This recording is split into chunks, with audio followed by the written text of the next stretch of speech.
안녕하십니까. 고급 직업정보를 담당하는 고병갑입니다.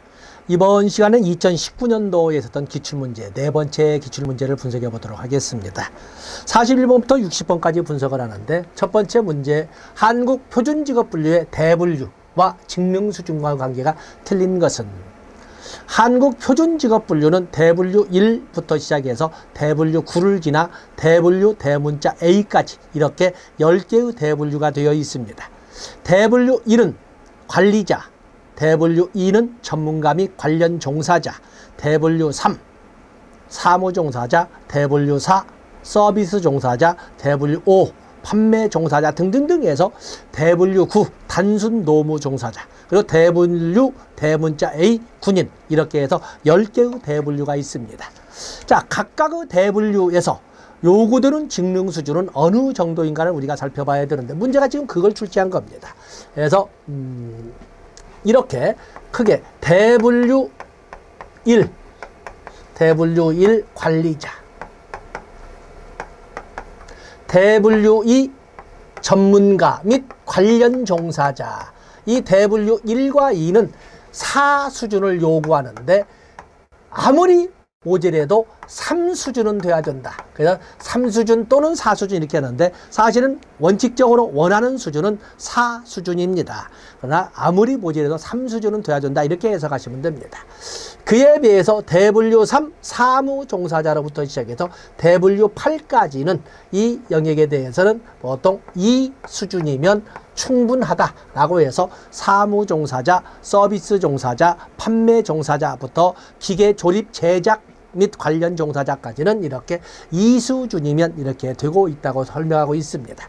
그에 비해서 대분류 9 수준은, 여기는 단순 노무 종사자인데, 단순 노무 종사자는 여기는 1수준이면, 직능 수준 1수준이라고 하는 것은 주로 육체를 활용하되 반복 숙달을 특징으로 하는 이런 직능 수준입니다. 그래서 이 단순 노무 종사자는 1수준이면 족하다라고 이렇게 분석을 했습니다. 그리고 대분류 10은 없고 대분류 대문자 A로 해서 군인을 하는데, 종래에는 이 군인에게 필요된 이 직능 수준은 전혀 무관하다, 직능 수준과 따질 필요가 없다, 그래 무관하다 그랬는데 바뀌었습니다. 직능 수준은 적어도 오늘날 그 직능 수준은 정보전 아니겠습니까? 정보전. 그야말로 이라크 공습도 이라크의 아날로그 방식으로 배 띄우고 탱크 굴려가면서 전쟁했다기보다는 그야말로 그 거리도 상상할 수 2만 킬로가 떨어진 캘리포니아 지하방가에서 컴퓨터 게임을 하듯이 이렇게 하지 않았습니까? 그런 것처럼 여기에는 적어도 이제는 바뀐 것이 이 수준은 돼야 된다라고 이렇게 개정이 된 겁니다. 특히 중요한 거죠. 자, 보겠습니다. 한국표준직업분류의 대분류와 직능 수준, 전문가 및 관련 종사자 1수준, 자, 대분류 1 관리자와 2수준 전문가 및 관련 종사자는 원칙은 4수준이 요구되지만 아무리 모자라도 3직능 수준은 요구된다라고 설명합니다. 다음에 3수준인 사무종사자, 서비스 종사자, 판매 종사자 등등등 쭉 해서는 적어도 2직능 수준이 필요하다. 농림업 숙련 종사자 6수준이죠. 그래서 대분류 6으로 해서 제2 직능 수준이 필요하다라고 합니다. 자, 그 다음에 장치, 기계 조작 및 조립 종사자 2수준이 필요합니다. 1직능 수준이 필요한 것은 이것은 뭐예요? 단순 노무 종사자. 단순 노무 종사자는 1수준이면 족하다라고 설명을 했습니다. 여기 있는 것처럼 소위 장치 기계 조작 및 조립 종사자는 2수준은 필요하다라고 봐야 됩니다. 이렇게 해보시고, 다음에 여기는 출제를 이렇게 해서 1직능 수준 출제했지만 또 하나 출제된다면 군인을 가지고 출제할 가능성은 높다, 이렇게 보시면 되겠습니다. 답은 당연히 4번이 되겠습니다. 42번에 보시면 2018년이죠. 한국 고용직업분류의 개정 내용에 대한 설명으로 틀린 것은, 대분류는 사용자의 직관성을 높이기 위해 10개 항목으로 개편했다. 한국 고용직업분류가 이렇게 해서 대분류를 기존의 7개에서 10개로 이렇게 개편했습니다. 중분류 항목은 통계의 활용성을 높이기 위해 기존 24개에서 35개로 이렇게 세분화했다. 군인은 구직 활동에서 구직 현장에서 거의 활용이 되지 않아 대분류에서 제외했다.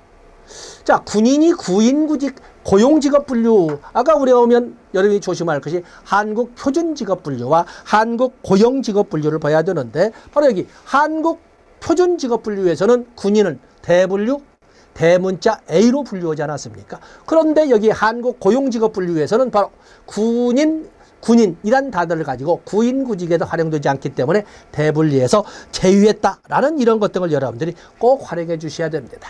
직능 유형의 구별 기준은 기존의 직무 활동의 내용에도 직무 수행의 결과물로 변경했다. 자, 여기는 우리가 직무 활동의 내용에서 직무 수행의 결과물로 변경했다. 자, 여기는 우리가 볼 적에 바뀌어져 있다. 이렇게 여러분들이 보시면 되겠습니다. 답은 4번이 되겠습니다. 특히 3번 군인의 위치, 한국 표준직업분류에서는 대분류 A로 분류되어 있다. 그러나 한국 고용직업분류에서는 대분류에서 제외되어 있다. 그래서 3번에 여러분들에게 꼭 한 번쯤은 짜릿하게 한번 여러분에게 기억 남게 할 것입니다. 답은 4번이 되겠어요. 43번으로 보시면 2019년 5월 워크넷 구인 구직 및 취업 동향에서 신구 구인 인원 350명, 신구 구직 건수 910건, 취업 건수 210건이라면 구인 배수는, 자, 구인 배수라고 하는 것은 구인 인원을 구직자 수로, 구인 배수는 지금 핵심이 구인이지 않습니까? 그래서 구인 인원을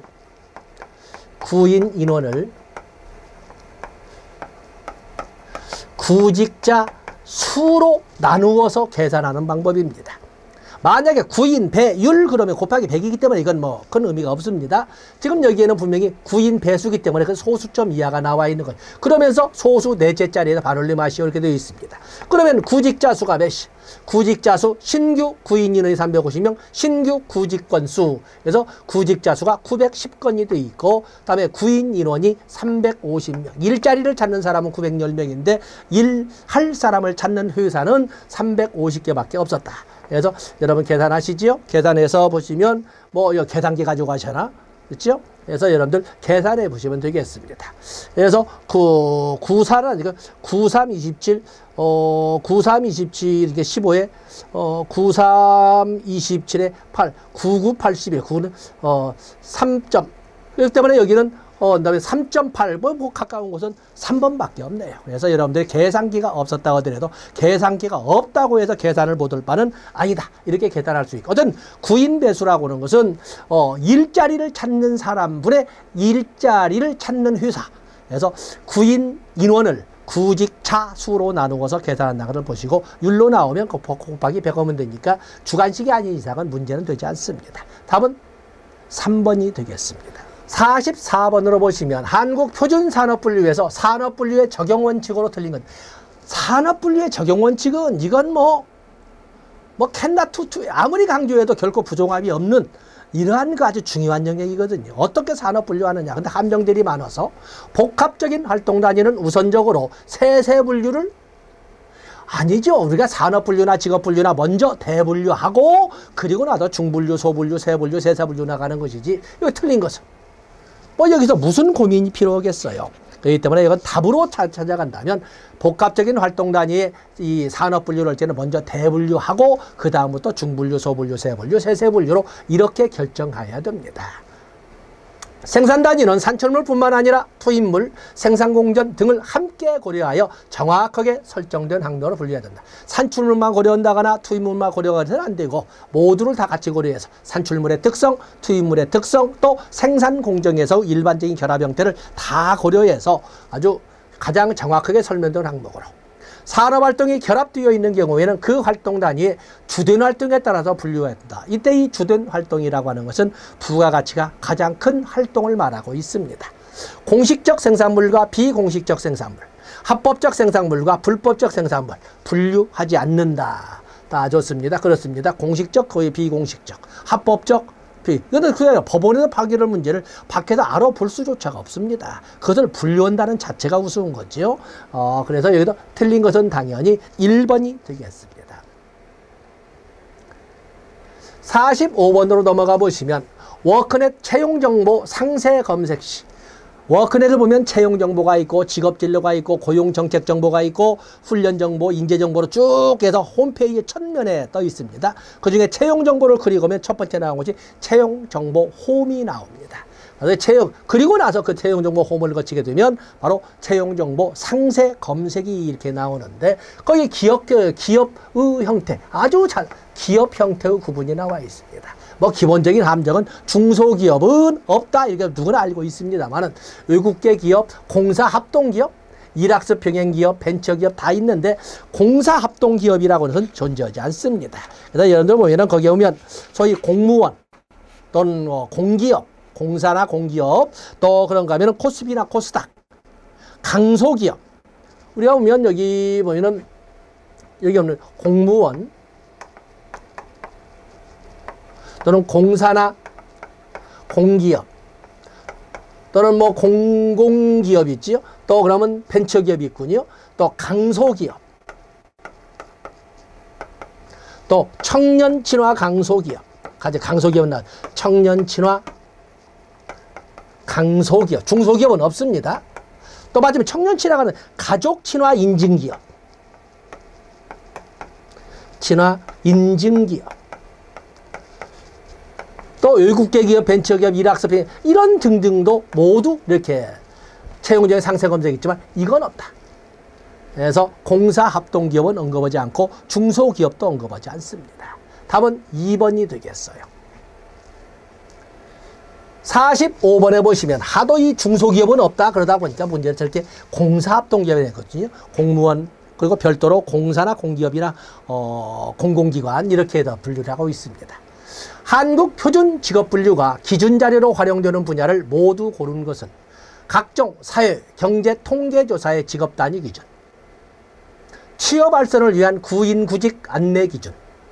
자, 지금 한국 표준 직업 분류가 기준 자료로 어디에서 활용되고 있느냐를 물어보고 있는 겁니다. 다음에 직종별 급여 및 수당 지급 결정 기준. 구체적인 상세는 설명하지 못하지만 크게 직종별 특정 질병의 이완율, 사망률, 생명표 작성의 기준, 산재보험료율, 생명보험료율, 산재보상액, 교통사고 보상액 등의 결정 기준. 이런 것처럼 다양한 한국 표준직업분류는 다양한 영역에 있어서 기준 자료로 활용되고 있다라는 것을 여러분들이 알아주시면 됩니다. 그래서 이 뭐 자세한 이걸 풀어서 설명하기는 어렵고 이렇게 다양한 영역에서 그걸 구체적으로 예를 들어 본다면 이 모두의 영역에서 기준 자료로 활용되고 있다. 뭐가? 한국 표준직업분류가 이렇게 보시면 되겠습니다. 답은 모두, 답은 4번이 되겠습니다. 47번에 보시면 다음 설명에 해당하는 것은 47번 보시면 다음 설명에 산업 현장의 실무형 인재 육성을 위해 산업 현장의 실무형 인재 육성이 나왔군요. 기업이 채용한 근로자에게 NCS 기반의 체계적인 교육 훈련을 제공하여 기업 맞춤형 인재 육성을 지원하는 제도. 기업 맞춤. 산업 현장의 실무형 인재 육성. 그러면서 NCS 기반의 체계적 교육 훈련을 통해서 기업 맞춤형 인재 육성을 지원하는 기업 맞춤. 자, 아래 한번 더 해도 실업자 훈련이겠습니까? 일학습 병행, 재직자 훈련, 과정평가형 자격. 자, 이건 뭐겠어요? 보나마나 이 자체만 가지고도 기본적인 국어 문장 요약을 가지고 설명을 해도 이건 일학습 병행이 되겠습니다. 밑에 볼까요? 취업준비생과 기업 간 인력 미스매치 현상을 줄이기 위해 도입된 제도로 독일 스위스식 도제제도를 도일 스위스식 도제제도를 국내 실정에 맞게 설계한 것이다. 자, 이것을 우리가 일학습 병행이라고 설명을 합니다. 근데 이론과 실무를 같이 배울 수 있도록 어쩌면 소위 인터넷 기관을 이용해서 실제 그 조직에서 그 기업에서 필요로 하는 인간을 현장에서 양성하는 이런 그 훈련이거든요. 그래서 일학습 병행이 되겠습니다. 바로 이런 기업을 일학습 병행 기업이라고 하지 않습니까? 답은 2번이 되겠어요. 48번으로 넘어가 보시면 2019 한국 직업 전망의 일자리 전망 결과 한국 직업 전망에서 세 분류 수준으로 해서 전망을 했을 때 증가에 해당하는 직업명이 아니거든. 증가는 적어도 보통 우리가 한국 직업 전망에서는 10년간의 직업 전망을 5개 단계로 나누고 있지 않습니까? 그래서 감소, 다소 감소, 현 상태 유지, 다소 증가, 2% 이상을 증가. 그리고 2% 이하로 감소, 마이너스 2%라고 하는 2% 이상 감소. 그러면은 감소 이렇게 설명을 하고 있는데, 자, 여기서는 증가를 물어봤고, 다소 증가를 포함해서 증가 쪽, 플러스 쪽을 물어봤어요. 간병인, 항공인, 조종사, 지리 정보 전문가, 비파괴 검사원. 자, 여기에서 보면은 다 간병인, 요즘 보면은 요양에 대한 그 관심이 굉장히 많지 않습니까? 나도 아니면 많은 사람들이 어느 집이나 필요한데 적어도 요양이란 또는 요양 또는 간병사 뭐 이런 것들을 그걸 빼놓고 설명한다면 한 가족원의 모든 생활이 중단돼야 돼요. 그래서 이제는 당연한 것처럼 나도 늙으면 당연히 요양원으로, 나도 늙으면 당연히 가족보다는 요양보호사의 도움을 받아, 이렇게 설명하고 있거든요. 언제까지나 내 가족이, 내 자식이란 이름으로 내 가족이 모든 생활을 포기하고 내 옆에 있을 것이라고, 있어야 한다라고 이렇게 설명할 수는 없는 겁니다. 자, 요즘 간병인의 관심은 당연히 그냥 상식적으로 봐도 이러지 않아요. 상식적으로 봐도 그렇습니다. 또 그런가 하면은 거기 뭐죠, 항공기 조종사. 요즘에는 교통통신의 발달, 물론 통신의 발달에서 본다면 우리나라의 특히 군수 산업을 중심으로 보더라도 우리나라의 항공산업은 대단한 수준에 올라가 있지 않습니까? 앞으로 가면 이제는 단순히 군 전투기, 수송기 수준을 넘어서 여객기의 수준으로 마치 지금 많은 조선 산업에서 우리가 세계의 탑 클래스에 올라가 있는 것처럼 항공산업도 그 수준에 오를 때까지 키워나갈 거예요. 우리는 지금 발사체, 우리도 언젠가는 달나라에게 보내겠습니다만은 이 발사체, 우리가 북한을 두려워하는 것은 그 발사체 아닙니까? 발사체에다가 뭘 실느냐? 거기다가 핵탄두를 찍으면 핵폭탄이 되는 거 이런 거거든, 발사체. 그래서 뭐 대포동 이론이 뭐 이렇게 두려워하는 것이지, 발사체야 우리도 소위 한미 간의 이런 관계가 아니라면 발사체는 진작에 우리도 만들었을 거예요. 우리 뭐 세종대왕 신기전도 있고 다 그러지 않았습니까? 그래서 항공기 조종사의 것은 아주 이건 매력이 많죠. 많은 꿈을 꾸는 항공기 조종 당연히 증가가 되겠어요. 그다음에 지리 정보 전문가. 지리 정보 전문가는 이제는 우리가 소위 우리도 인공위성을 통해서 적어도 20cm는 찍어낼 때가 되지 않아요. 옛날에 하여튼 1m 20 가지고 대단하다 그랬는데 그야말로 미국에 있는 것은 그냥 6cm를 찍어낸다고 할 정도로 얼마나 정밀합니까? 600km 상공에도 그걸 찍어낸 때문에 이 지리 정보 전문가도 사실은 IT 전문가의 수준이 되지 않겠습니까? 여기는 다소 증가의 수준에 있다. 1%, 2% 다소 증가. 그래서 비파괴 검사원 요즘 보면은 비파괴 검사원의 수준이라고 볼 적엔 여기는 이제는 다 기계가 맞는 역할이 될 겁니다. 그래서 여기는 감소는 아니고 다소 감소. 이렇게 설명을 합니다. 그래서 이거 다소 증가가 포함되기 때문에 이 문제를 설명을 너무 길게 했습니다만 답은 4번이 되겠습니다. 4번. 그래서 상식선을 가지고 많은 사람들이 지리정보 전문가를 가지고 했는데 지리정보 전문가도 분석이거든요. 분석.